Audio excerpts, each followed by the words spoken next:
Hello, this is the Swimming Start Enhancement Training presentation, and I will be going over a couple Dryland training strategies that you can use to enhance your swimming start.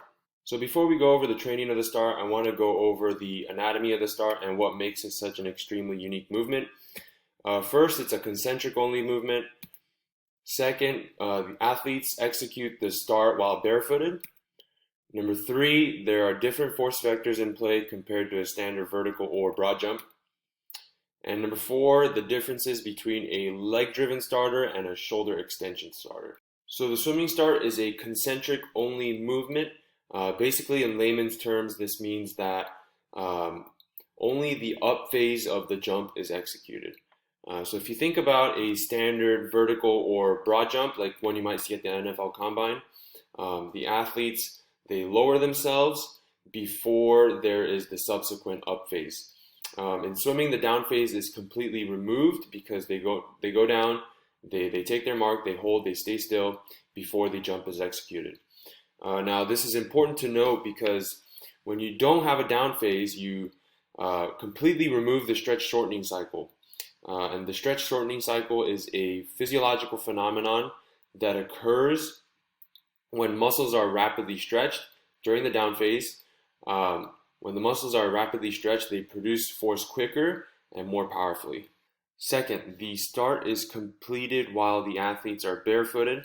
So if you look at the start, what's actually happening, if you look at the picture here, all the force is transferred from the legs to the calves to the ankles and subsequently the toes. So all of that force has to be transferred through the toes into the blocks so that the athlete can go flying through the air. Meaning if the ankles and feet and toes aren't strong enough, they won't be able to produce or transfer the force from leg to ground. One of the main analogies that gets tossed around a lot is shooting a cannon out of a canoe. You want to produce or generate force through a stable platform, and one way to do that is making sure that your foot and ankle complex is strong enough to handle the force that is being transferred. So one of the interesting things about the swimming start is that it's very similar to your standard broad jump. There are two force vectors in action. So not only are you producing force to go up this way, but you're also producing force into the block backwards so the body flies forward. And the force vectors became even more horizontal with the addition of the fin. So if you can see here, imagine if there was a swimming fin or the fin on the block here, the foot would be placed higher up, making the angle slightly more horizontal. Now, the difference between a broad jump and a swimming start is that after a broad jump, the feet would recover forward here, this way, so you don't face plant. But in a swimming start, after hip extension is completed all the way, the feet come up, come together, meet and streamline before diving into the water. So one of the most important things to take away from that is the broad jump is not the swimming start, meaning the swimming start has to be practiced in order to be improved. Now, the broad jump can still be used as a tool to improve the force and power production capabilities of the athlete because the force vectors are very similar. But the swimming start, the technical execution of the swimming start still has to be practiced because they are not completely identical. Lastly, there are two different start types to consider, and those are the shoulder extension start and the leg-driven start. The main differences are how the arms are utilized during the start. So during a shoulder extension start, you can see here, the arms go flying backwards before they are recovered forward into streamline. So once again, the arms go backwards before they are recovering into streamline. So basically what that does, when the arm goes backwards, you generate force with your arms backwards into the blocks, which subsequently launches your body forward. Now the leg-driven start, the arms don't recover backwards, but instead they go forward, and the arms are basically kind of used to generate momentum to go forward. So if you watch here, take your marks. they take their mark. The hands, instead of going backwards this way, they just go forward into streamline as such. Now, there is no right or wrong. There are there are Olympic gold medalists who in sprint events who have used both the shoulder extension start and the leg driven start. It's just based on personal preference. Now, moving on to the actual training of the start and a couple considerations. One of the first factors that you should consider is, does the athlete have a low or high dryland training age? That just means how many years have they actually been doing dryland training. Now, for athletes with a low dryland training age, just improving basic lower body push and hinge exercises like a squat or trap bar deadlift or lunge will improve the swimming start. Now, that's an answer that most people don't want to hear. They want to hear some fancy exercise that will add 15 inches to their vertical jump and drop 2 seconds off their start to 15 meter time. But basic or using progressive overload to improve basic lower body push and hinge exercises will improve the swimming start. Now, for athletes with a higher training age, that's where it gets kind of tricky. You're going to need to find what the rate limiter is. Is it their strength? Is it their ability to produce power? Or is it the actual execution and technique of the swimming start? So for athletes with a higher training age, movements may need to get more specific. And I put specific in quotes there because it does not mean you need to go into the weight room and try to recreate the swimming start using all kinds of fancy gadgets and suspending yourself from the ceiling and whatnot. All it means is that you're training knee angles that are similar, training hip angles that are similar, training contraction types that are similar, so using concentric only training, that kind of thing, and maybe training barefooted. I'm going to read a quote from Bompa and Carrera, but it's specific strength training takes place if the energy system contribution, plane of movement, prime movers, joint range of motion, and muscle actions are similar. So that's 5 factors that Bompa and Carrera suggest. So whenever I try to use an exercise to make it swimming start specific, I just try to hit 2 out of those 5 factors. So an example here out of many is the 2 dumbbell low box step up jump. And what I like about it is that the knee angles are very similar to the swimming start, that front leg. You don't get a whole bunch of knee flexion like you might do, or you might get in a deep barbell squat. Also, because you do take a break between each jump, you can really focus and place a lot of intent on training just the concentric portion. Now, there's nothing inherently wrong with training the deep squat, and in fact, it might even help athletes with a lower training age.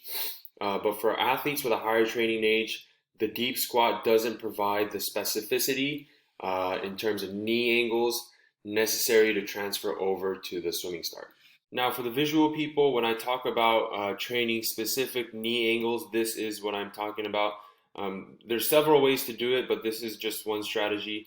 You can see that the low box here allows for a similar knee flexion angle to the swimming start. If the box was a little bit higher, the knee flexion angle would decrease, making it not as specific. Here is another exercise example in terms of specificity. This is a trap bar jump, and I like it for a couple reasons. Number one, the knee angle is very similar to the swimming start. You don't get a whole lot of knee flexion with hip dominant exercises like a trap bar deadlift. The hip angles are similar. You kind of get that closed off hip angle, just like a swimming start. The torso is leaned forward. And again, just like the 2 dumbbell low box step up jump, if you reset on each repetition, you can put a lot of intent and power into the concentric portion of the jump. Here's another example. It's a barefoot heel elevated reverse lunge. And you can actually do this with any lower body exercise simply by going barefoot, elevating the heel, and placing just the front of the foot on an elevated surface such as a plate.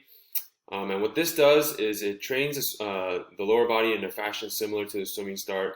The force is transferred from the leg to the calf to the ankle to the toes into the ground. And that trains the foot and ankle complex, making sure it's strong to transfer force efficiently from body to ground. But if you do have a history of knee pain, be careful when executing these. Add your intensity and volume carefully. So another factor to consider into your start training is to make sure you're incorporating the upper body and that you're individualizing your training based on the start type that you use. So in the earlier slides, we talked about the difference between the leg-driven start and the shoulder extension start. So if we take a look at this video here, this is a start stance med ball toss with step. The hands go from the set position, and then they go straight forward. So that one would be used more for the leg-driven starters. For shoulder extension starters, you can actually use something like the 2 med ball shoulder extension plus step. You can see that the hands go backwards and the body goes forward, similar to the shoulder extension start. So moving on, I want to talk about a couple KPIs that you can use to see if your training is actually transferring to your swimming start. KPI being key performance indicator, and the first assessment that I like to use is a arms akimbo split stance broad jump. So the athlete goes arms akimbo, so we completely remove the upper body, so that way we are only testing the lower body power output. The athlete pauses to remove the stretch shortening cycle, just like the swimming start, and then jump as far as possible, measure the distance from the start to the heel. The second assessment that you can use is the non-counter movement jump. Again, hands are akimbo to remove the arms from the equation. The athlete pauses at the bottom to remove the stretch shortening cycle, and the athlete jumps as high as possible without bringing their knees up to measure the height of the jump. You can use something called a vert monitor, or you can use a jump mat, or there's phone apps that you can use to measure the vertical jump. Now, the most specific KPI would be your time to 15 meters. And you can use an app called Coach's Eye. So what it allows you to do is actually time how long it takes for you to get from the block to 15 meters. So you can see here, I'm a pretty average swimmer. Takes me about and these markers are not accurate, but that's 15 meters here. It takes me about 6.3 seconds to get to 15 meters. So using this information, track your broad jumps, track your non-counter movement jumps, or just track whichever one is logistically more feasible, and track your time to 15s. If your broad jumps and non-counter movement jumps are improving, and your time to 15 meters is improving, then just keep doing what you're doing. The training is probably working. If your time to 15 meters is not improving, something about your training may need to change. You might need to get more general. You might need to get more specific. You might need more volume. You might need less volume. You might need to train more strength. You might need to train more power. It just kind of depends on your situation. But if you are interested in improving your start, I do have a start enhancement training template available. Just go to aquaticsportsperformance.com/products. The template has 3 movements per day, 3 times a week, and you can individualize it based on if you are a shoulder extension starter or leg driven starter. And the template has training programs for beginners, intermediate athletes, and advanced athletes. And all exercises come with video demonstration and exercise how-to voiceovers. So if you are interested, go ahead and check out aquaticsportsperformance.com/products. And thank you guys for following along.